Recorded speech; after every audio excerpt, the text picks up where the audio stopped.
Welcome to the Game Changer Experience podcast. We're your hosts, Dr. Jeremy Pastor and Dr. Dave Kim. Today, we're going to be talking about what frequency of visits you need to address your pain and how we decide what to recommend. So if you're tired of constantly being told that you need 3 times a week, this one's going to be for you. You are listening to the Game Changer Experience podcast, where we talk about rehab, performance, and everything in between. This is where we help you navigate common questions and misconceptions in the training and rehab world.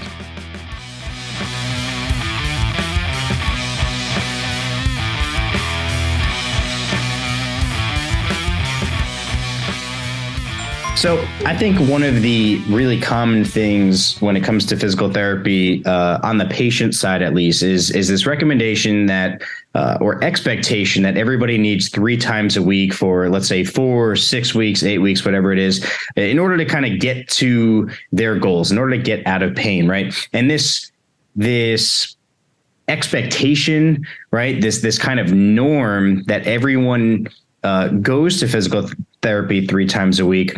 I think it's a little bit misleading. It's a little misguided. And I don't think that people understand that it's not 100% necessary for everyone in order to be out of pain. So I thought it'd be good if we were able to kind of touch on some things that we do and kind of how we get down to making that decision as to what frequency we're going to recommend for somebody, and then just kind of take it from there and maybe talk on some other points that'll maybe be like, when is it appropriate to be seen 3 times a week? When might not it be necessary? And kind of how that could impact what the process is going to look like for everybody. So Dave, if you wanted to kind of talk to just like, what process do you have to determine what frequency you want to see somebody for? Right. So again, I have patients who come in like once a week, sometimes once every 2 weeks, sometimes twice a week, 3 times a week. And that's determined by my assessment process, but also kind of their availability from a scheduling perspective. And the reason we could actually go that route is because, again, like the way we kind of do PT, we make it an active process. So they're going to be actively doing the homework, the exercises at home, and therefore just to foster some level of independence. But when it comes from a medical side on my end of determining how many, sessions they'll need for the week, it's really based on how adaptable they are as humans. And what I mean by that is, again, if somebody is presenting a certain way and we choose a strategy, the question is like, how quickly can we get those changes? If the changes are relatively quick, then cool. You could come in fewer times. And this is also based on the similar presentations we might have seen from previous people. If the changes are much, slower and you're taking a range of motion and like the hip feels very off, or like you see different like foot shapes or, whatever the case is, in those contexts, maybe they might need 2 times a week or 3 times a week. But again, it's a fluid relationship and it can be changed throughout the whole plan of care. So it's not like, come in two times a week for the whole entirety of PT. It's like in the beginning, maybe you need a little more. And then as you start changing a little bit easier, it's like, okay, let's bring that down. But again, the biggest thing we want to kind of emphasize is we want to foster independence and resiliency from a mental and emotional state as well for the patients.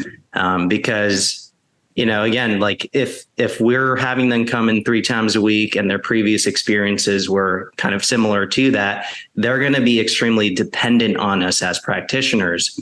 And that's not going to ride well from a long-term perspective.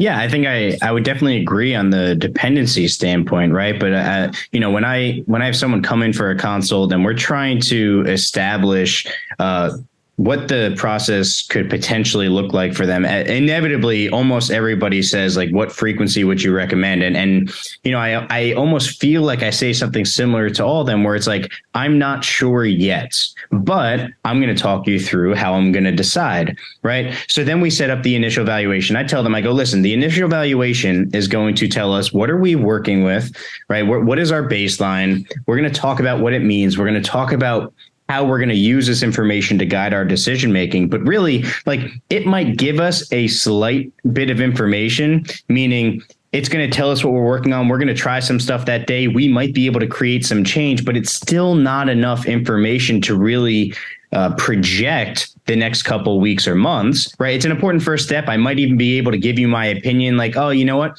Based off of this, based off of the changes we did or did not make, I expect this to be a little bit more of a process, or no, I expect you to do well with maybe a lower volume type of treatment. But I always tell people that I get most of my information between session 1 and session 2, or between session 2 and session 3.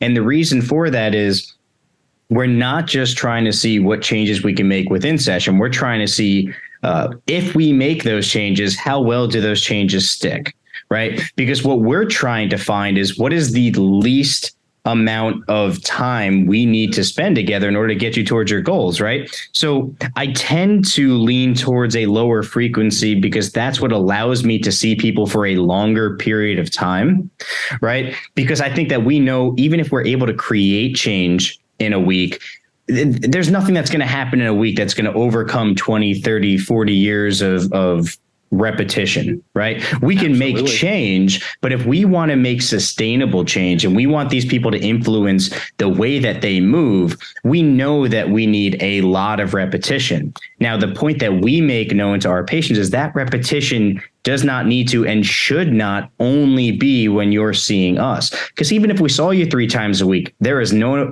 amount of repetition in those 3 hours a week that's going to overcome everything that we just talked about, right? So I tend to lean towards the least frequent amount of visits needed so that I have more of a potential to see them over a longer period of time, right? So if I use a random number, 12 visits, if I see them 3 times a week, really makes me see them for 1 month, right? 12 Right. visits once a week brings me out 3 months. Once every 2 weeks brings me out 6 months, right? And especially when you understand what the progressions actually are between sessions, if I'm seeing someone 3 times a week and our plan doesn't really evolve that much within the matter of a day or two, if I'm seeing someone every other day, I shouldn't need to hold someone's hand through the same exercises, that frequent in a week. I should do whatever I need to on the table.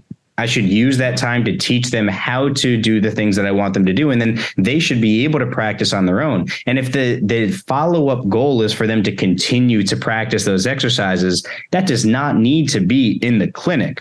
Now, I am going to play devil's advocate with our own point here, right? What about the times where 3 times a week might be appropriate, right? Because again, we have to provide the context. We're not just saying, hey, nobody need 3 times a week. We tend to work with people that, we're trying to explain why that frequency might not be needed for them. But what if you had somebody immediately after a surgery? Right. Mm-hmm. Someone day 1 post-op. It's like, I want to get them the frequency. They definitely need the supervision. They definitely need some hands-on stuff because immediate post-op pain and swelling and guarding and things like that. Repetition is going to be their friend early on. Absolutely. So, right. So it's like, it's not so much just trying to see people less frequent, just to be able to say we're the people that get patients better in less visits. Like, that's not really the intent. It's understanding what somebody actually needs specific to what they're coming in with that's going to get them towards their goals. Absolutely. And this is where, context is king, right? And so again, to Jeremy's point, it's like, if you're post-op and you need the repetition and we need to manage certain priorities, like, we need you in the clinic a little bit more, right? And then obviously we'll taper you down. But if we find that you're not in that sort of situation and these are qualities you could work on at home and you kind of elicit the changes we're kind of going for, then sure, you don't need to come in often. It could be once a week, once every 2 weeks. But again, people can be dependent on us and we will be there for them. But I think the truer end goal is to allow people to be confident in themselves again. But I think another point to that is people can still utilize us during that time, right? Not everything Absolutely. needs to be, on billable hours, right? If somebody needs a better understanding of what the exercises are at home, if someone needs help navigating or managing something that happened at home, right? It's like, at least we can only speak for ourselves, right? We make ourselves available for people, whether it's through text, email, phone call, and we want to help people navigate those areas because that is going to be the more meaningful thing long term, right? It's like we're teaching people strategies in the clinic, which we find valuable, but if they don't understand the things that are a greater influence outside, like in the real world, then again, like it's going to be this constant cat and mouse game, and they're always going to feel like they need us, right? Right. So what if on the flip side, what if we just constantly push 3 times a week to everybody, right? Now, all of a sudden, could there potentially be like a detrimental effect to somebody's recovery if they were somebody who didn't necessarily need that 3 times a week? And here's what I mean by that, right? Because I think that you have to look at this through a couple different perspectives. On one hand, right, everybody's busy, right? Like, let's be real. If you told me that I had to do something 3 times a week for an hour, not to mention travel time. So we're really talking about, let's call it an hour and a half, hour and 45 minutes a day times 3.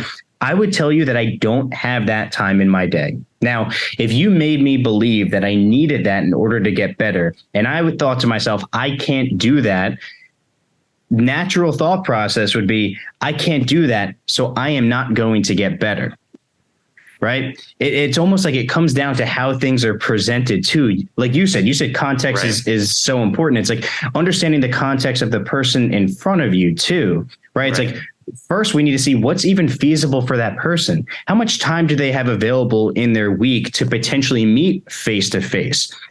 Maybe there's a financial influence, right? How much can they actually afford to invest? And how well can we help them manage kind of that speed bump so that we can still help them and do it in a way where it's feasible for them and isn't a burden, right? I have these conversations with people all the time. It's like, I don't want this decision to be a burden on you. Right. I want to make a plan that works for you, because if it doesn't work for you, then this probably is not going to be the right time to work with us. Yeah. And again, it's just like, it's a relationship. It's a commitment to each other. Right. And the last thing we want is for them to perceive something a different way. And they already from the right off the bat feel like they're going to fail. And, sure. And so the way we present it matters. The way they perceive it matters. The language in which we present that also matters. Because again, we do want people to not find this burdensome, just like you said. Right. So, okay. How about this? Where do you think the 3 times a week type of recommendation came from? Right. Because let's be real, like you get people coming in with doctor scripts, right? I see doctor scripts all the time, and every single one of them is like the same recommendation, right? Whether it's 2 times a week, 3 times a week for 4 to 6 weeks. Now, I think there's a part of that is insurance based. Right. But, you know, from the PT side, right, like where do you think that mindset came from? I have my personal opinions, but I'll let you touch on it first. Like the way I would view it is like there's 7 days in a week. And again, if you're only going 2 days to them, it wouldn't be enough exposure. 4 days would probably be too much. And then 3 times would be the sweet spot. So right. It's similar to like the exercise prescription too. It's like 3 by 10, right? It's like, like 10 reps is a good solid number. And then 3 just sounds just right. Sure. Yeah. So I'll let you talk about what you think about that. Listen, what I'm about to say is very much my opinion. But I do think part of that is, in the state of New Jersey, at least, right, after 30 days in physical therapy, we require a physician script to continue seeing PT, right? So it's almost like the second year in the door, there is a, start the clock, right? And most people come with scripts to begin with, but it's almost like we go month by month with these things, right? It's like we go in 4-week blocks. And I think that there are a lot of businesses that think to themselves, how do I maximize what I can get out of this 4 weeks with these people, right? Most people go back to their doctor. There's a follow-up in like a 4-week span. There's a follow-up in a 6-week span, whatever the case is. And it's almost like they view that date as like the end date of when they need PT, right? that's not how we do things, right? We work like for the patient first, but I do think that there is a dishonest element of how do I maximize how much I can get out of this insurance, or how much can I get out of this patient in the few weeks that I have with them. Now, I find that unfortunate, right? Because obviously that is not how we should think. But I also think that partially the insurance-based model is to blame for that, right? Like, right. You know, the doctor makes the recommendation, they put it on the script, and then the clinician sees that almost as an in to use that script as a way to sell somebody on, well, the script says 3 times a week, you know, and obviously the more you come to me, the more money I make, whether or not they're consciously aware of that, right? I'm not going to pretend like everyone is consciously, you know, intentionally doing that, right? But it's like, well, the doctor recommended 3 times a week, so that's what we should do.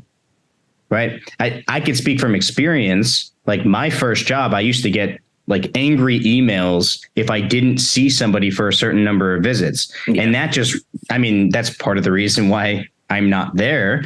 Right. But it's like, you know, when you experience that, it's hard for you to unsee that. And then it makes you feel like that's just how everybody's doing business. Then like we're getting patients coming to us that have seen 4 or 5, 6 different PTs, right? And then you start to ask them about their experience, and everyone starts rattling off, yeah, I was going 3 times a week, right? So it's like, it's not random. It's not a coincidence that everyone magically was going 3 times a week for however many weeks or months they were going, right?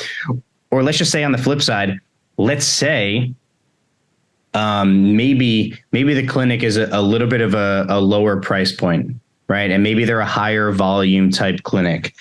Maybe all of a sudden they feel like, well, you know, we're choosing to be a lower price point so we could help more people, so we can get more people on the schedule. And then they're trying to cover that expense by seeing people for a longer period of time. Again, if that was the reason, I keep coming back to, that is not a good enough reason to make a decision based off of somebody's healthcare, right? That is a business decision. And we're like the fact that we've gotten this far away from just talking about what is best for that person to get them towards their goals, their pain-free goals, their performance-based goals, their sporting goals, whatever it is. The fact that that is not the main point that we're talking about is really unfortunate in this whole conversation. And I think that's the part that kind of frustrates me when I hear people immediately say I was going 3 times a week, because my brain immediately goes, well, how do we decide you needed that? Right. Because I've seen maybe 2 people 3 times a week since opening Game Changer PT, and both of them happen to be post-op. Mm-hmm. Yeah. I mean, even myself, like, actually, I haven't seen anybody for 3 times a week since I've joined. And the funniest part is, like, we have this convo. I meet them for the first time and they're like, yeah, so I have a script right here, says go 3 to 4 times a week. And I'm like, you're probably only going to need once or twice tops. And they're like, are you sure this script is, you know, saying you have to go 3 times a week? And then we just have this conversation. And again, it's like, where did you get that idea from? Right. And then once we kind of lay things down on the table and we assess and reassess and, you know, try different things, and we get the changes we want, and they feel better, then they're like, okay, yeah, okay, makes sense. But again, I feel like we just all have to shift away from like this whole mindset of everything has to be 3 times a week, right? Like we have to put the patient in the forefront. They have to be the priority, and we just have to make the most ethical decision for them, not a business decision. And it's not even shifting away from 3 times a week. It's shifting away from making that decision before meeting the patient. Right. Exactly. Right. It can be 3 times a week. I have nothing wrong if you as the clinician decided based off of what I found, I feel like we need a higher frequency in order to make these changes. That is a sound decision if it's based off of something objective, right? It's the fact that these decisions are made before anyone's coming in. Everyone is being given the same recommendation. And that's how you know there's no rhyme or reason behind why they're doing things, right? Exactly. And this is like pretty comparable to like ACL rehab, right? People are, you know, they care a lot about timelines and getting back to things faster than they should be in reality. And so again, like for ACL rehab, I'm just going off on a tangent here. Like there is a certain month protocol, right, for each month. And again, like people just feel like once they hit this time point, they're graduated, they're good to go, everything's healed. But if we do ACL rehab the right way, it's like, okay, what are the objective measures we're truly looking for? And so if we kind of reverse back to the topic we're talking about, we have to let our objective assessments kind of dictate how long a patient should be coming, how frequently they should be coming. And that overall will just kind of create a more, I don't know, like cohesive experience. Sure. I think that so much about frequency and kind of the origin of it really was more of an insurance-based thing, where if a doctor recommended 3 times a week for 4 weeks, that meant that insurance was going to approve 12 visits over the next month, right? And we are not in-network providers, so I can't speak to if anything from the in-network standpoint has changed. I just can't speak to that. But at the end of the day, right, again, it's okay for those recommendations to be made, right? Again, I think on the orthopedic side, on the doctor side, it's really just kind of a script that says, I'm recommending that you go to PT and I'm going to follow up with you in this amount of time. But at the end of the day, you need what you need, right? And right. Kind of like you said before, it's like if my goal long term is for you not to need me, then I want to be able to, if not starting at a low frequency, I definitely want to get to the point where you need me less and less and less. And I'm more there as the person to follow up with and making sure that we're maintaining the changes that we want, rather than kind of creating this dependency that says, oh, well, there wasn't even enough time between sessions to learn anything before seeing them again, right? Mm-hmm. It's like seeing someone 3 times a week. It's like you're relying on going back to this person to quote unquote get you better, rather than having this person just be part of the process of help guiding you on how to help yourself get better. And I think that that's a huge mindset thing, right? It's a huge mindset. And it's something that I talk to all my patients about, where, setting the expectation early on, where I am here to help you, but you have to take an active role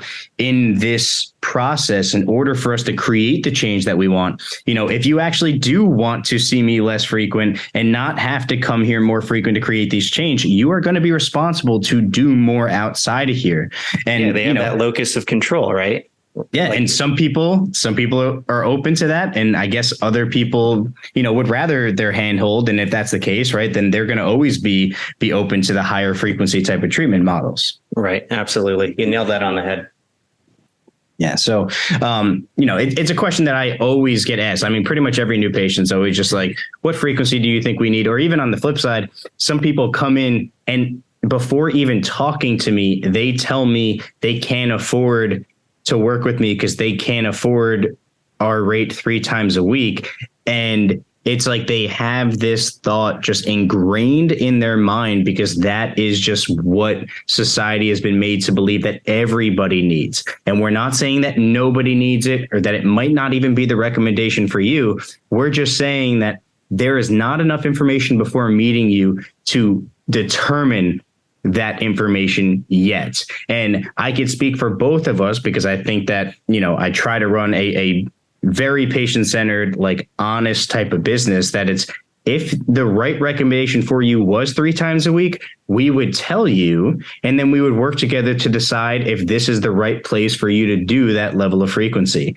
I think I guess it's kind of uncommon to be met with that type of honesty, right? It's like, based off of this information, this is what I recommend. Now let's work together to find out what's feasible to you. And if what's feasible to you is so far from what my recommendation is, then we need to decide if this is the right place for you right now, or if you're better off searching for somewhere that you can get what you're looking for. Right. Yeah, and I think another point, I don't want to have this podcast get too long, but again, like people are very afraid of uncertainty from both the clinician side and the patient side. And I think it's really important to respect that there is a lot of complexity and gray when you're navigating a human body. So again, like an exercise that might work well one time might not work well another time. And there's a reason for it. We just have to identify, many variables here, right? Confounding variables that we're not even aware of, variables that, exist in front of our eyes. But then again, it could be an execution issue. It could be anything really. So it's really important to just be comfortable, or try to be comfortable, not knowing all the answers. And that way you let the objective testing kind of guide the process. Sure. Yeah. So basically, moral of the story is, and you'll probably hear us say this a lot, but if you ever get the sense that someone decided how to treat you before ever even meeting you, then at the very least, ask more questions, right? And in worst case scenario, you get to decide really quickly that you might not be in the right place and it's worth searching for something else. So, hope you guys found this one helpful. We'll see you guys next time. Thank you so much for catching today's episode. If you liked it, save it, share it, and leave a 5-star review. It helps us get the message out to more people just like you. We'll see you guys on the next episode.